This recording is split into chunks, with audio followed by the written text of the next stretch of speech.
Bismillahirrahmanirrahim, chers frères, chères sœurs, une adoration très simple à réaliser, une adoration qui ne te demande aucun effort. Tu peux la faire en étant installé confortablement chez toi. Une adoration qui est aimée par Allah tabaraka wa ta'ala, une adoration qui fait partie des portes du bien, une adoration qui fait partie des plus belles choses par laquelle tu peux te rapprocher d'Allah azza wa jal, une adoration qui est une cause de la guérison de tes maladies, une adoration qui peut te sauver, te préserver du châtiment de la tombe, une adoration qui sera une cause que tes hasanats vont continuer, vont perdurer après ta mort, une adoration qui peut te faire entrer au paradis. Vous l'avez certainement compris, cette adoration, c'est le fait de faciliter l'accès à l'eau aux gens. Que ce soit dans la construction d'un puits, dans la rénovation d'un puits ou dans tout autre moyen afin de faciliter l'eau aux gens. Chers frères, chères sœurs, Allah subhanahu wa ta'ala nous appelle dans le Coran à méditer sur cette eau. Afara'aytumul ma'a alladhi tashrabun. N'avez-vous pas vous? Voyez-vous donc l'eau? Voyez-vous donc l'eau que vous buvez? Est-ce vous qui la faites descendre du nuage ou en sommes-nous les descendeurs? Également, lorsqu'Allah subhanahu wa ta'ala dans le Coran a de nombreux passages, il nous décrit le paradis. Il nous décrit un paradis, des jardins sous lesquels coulent les ruisseaux. Et lorsqu'Allah tabaraka wa ta'ala nous parle des gens de l'enfer, lorsque les gens de l'enfer appelleront les gens du paradis en leur disant « An afidu alayna min al-ma » déversez sur nous de l'eau ou des choses qu'Allah tabaraka wa ta'ala vous a attribuées. Allah azza wa jal nous cite, Allah tabaraka wa ta'ala nous cite qu'un des châtiments, parmi les châtiments de l'enfer, c'est qu'ils seront privés d'eau.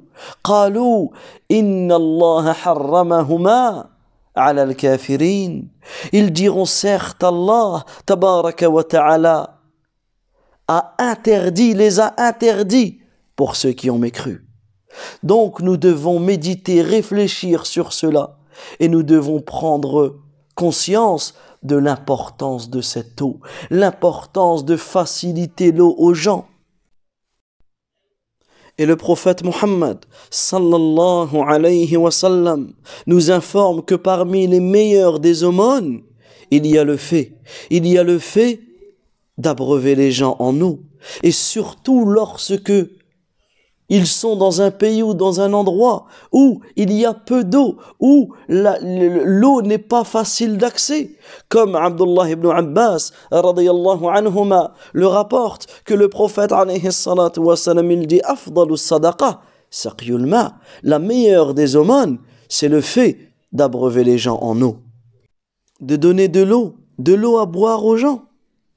Également, notre noble prophète Muhammad sallallahu alayhi wa sallam dans un hadith authentique, il nous informe qu'il y a 7 choses dont la récompense parvient au serviteur dans sa tombe après sa mort. Et parmi ces 7 choses, il a cité le fait de creuser le lit d'un fleuve et également de creuser un puits. Voilà pourquoi il est important de méditer sur cela. Subhanallah al-Azim, il y a des personnes qui sont mortes et par les actions qu'ils ont faites ou par les actions que d'autres ont fait en leur nom, la récompense continue. Les hasanats continuent à se multiplier alors qu'ils sont morts. Que dire de ceux parmi nous qui sont vivants et qui n'œuvrent pas et que malheureusement les hasanats n'entrent pas autant que celui de ce mort?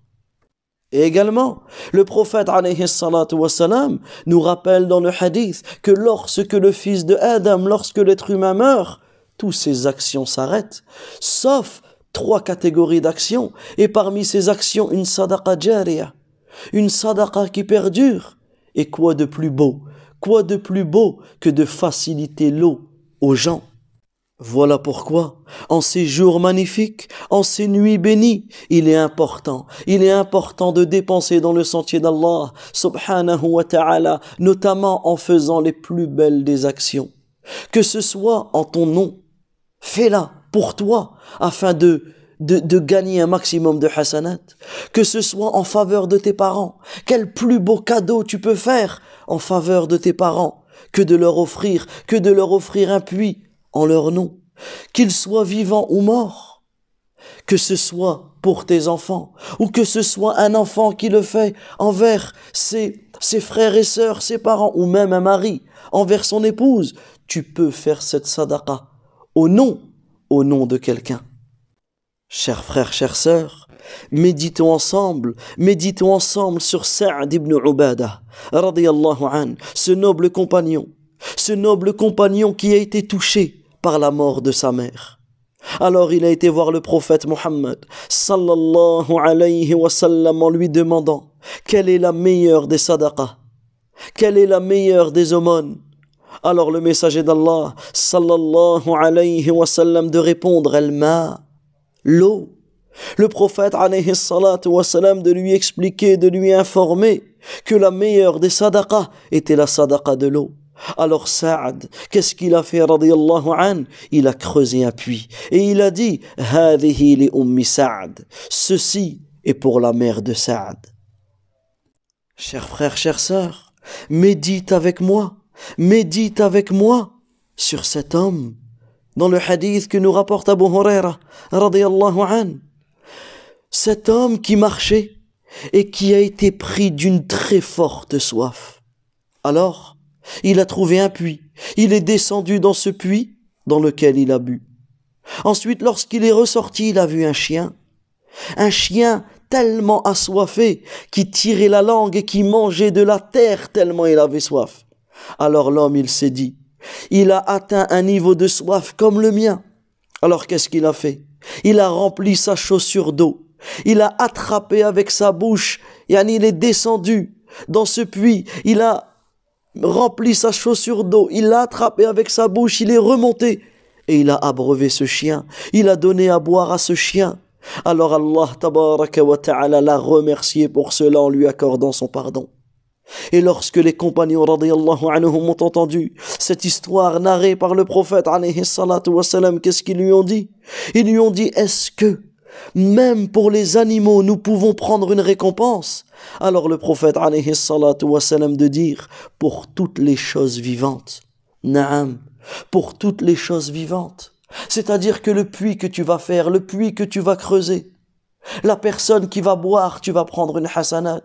La personne qui va laver ses habits, qui va faire ses ablutions, qui va faire ses grandes ablutions. La personne qui va utiliser pour son agriculture. L'animal qui va boire. La personne, l'être vivant qui va être abreuvé par cela. Dans toutes ces choses-là, tu tireras une récompense, tu tireras profit dans cette vie comme dans l'au-delà. Chers frères, chères sœurs, que dire à présent de cette femme qui était plongée dans les péchés, une femme qui était parmi les prostituées des enfants d'Israël, mais elle a vu un chien, et bien sûr cette femme était sur le tawhid, elle a vu un chien qui tournait autour d'un puits, il mourrait de soif. Qu'est-ce qu'elle a fait? Elle a enlevé sa chaussure, elle a rempli sa chaussure d'eau, et elle a abreuvé le chien. Et par cet acte, Allah subhanahu wa ta'ala lui a pardonné ses péchés. Chers frères, chères sœurs, les récits sur cela sont nombreux. Parmi nos pieux prédécesseurs, ceux qui, lorsque quelqu'un venait se plaindre à eux d'une maladie, ils leur conseillaient de construire un puits et d'abreuver les gens en eau, et cela était une cause de la guérison de leur maladie. Parmi nos pieux prédécesseurs, ceux qui, lorsque venaient à eux, leur disaient qu'ils étaient tombés dans beaucoup de péchés, ils disaient celui qui a multiplié les péchés, qu'il abreuve les gens en eau, car cela est une expiation des péchés. Et les hadiths et les histoires et les récits sur cela, les mérites de cela sont nombreux. Mais nous pouvons nous arrêter ici avec ce hadith du prophète sallallahu alayhi wa sallam, un hadith authentique où Abu Huraira radiyallahu an rapporte que le prophète sallallahu alayhi wa sallam dit: il n'y a pas une sadaqa qui a une plus grande récompense que la sadaqa de l'eau.